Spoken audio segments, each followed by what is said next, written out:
Bonjour à toutes et à tous. Aujourd'hui, nous allons voir ensemble une des bonnes pratiques d'utilisation de Mia, qui est l'utilisation des raccourcis. Dans un premier temps, rendez-vous donc dans votre document Word, puis dans votre complément Mia. Comme vous pouvez voir, en bas de votre complément, il y a un petit logo Mia, et lorsque vous passez votre souris dessus, un menu de raccourcis va s'ouvrir. Dans un premier temps, ce sont essentiellement des raccourcis de navigation.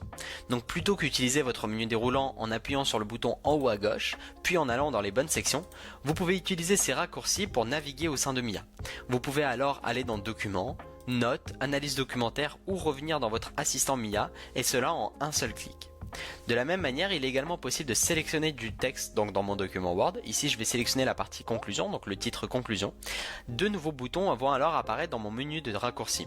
Je vais avoir le petit bouton donc situé en bas à droite qui est ajouter un commentaire. Donc comme nous avons vu dans les tutoriels précédents, ici l'objectif va être d'enregistrer une instruction qui sera associée à ce titre. De la même manière, je peux également choisir un paragraphe, donc sélectionner un paragraphe dans mon document Word, un paragraphe rédigé manuellement, et je peux utiliser mon menu de raccourci pour avoir un bouton qui s'appelle améliorer le texte. Ici, l'objectif c'est que lorsque je vais venir cliquer dessus, Mia va venir améliorer et donc corriger les erreurs d'orthographe et de syntaxe. Pour finir, comme vous pouvez voir dans mon document Word, j'ai plusieurs niveaux de titres. Donc ici par exemple présentation du Apple Vision Pro, c'est un titre 1, introduction c'est un titre 2 et immersion et réalité mixte c'est un titre 3.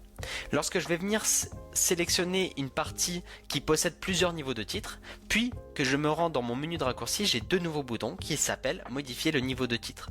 Je peux alors soit incrémenter le niveau de titre, soit décrémenter le niveau de titre. Et cela s'applique à l'ensemble des titres qui sont présents dans ma sélection.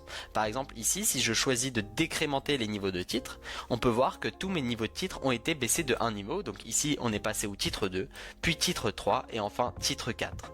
De la même manière, vous pouvez faire le processus inverse en incrémentant le niveau de titre.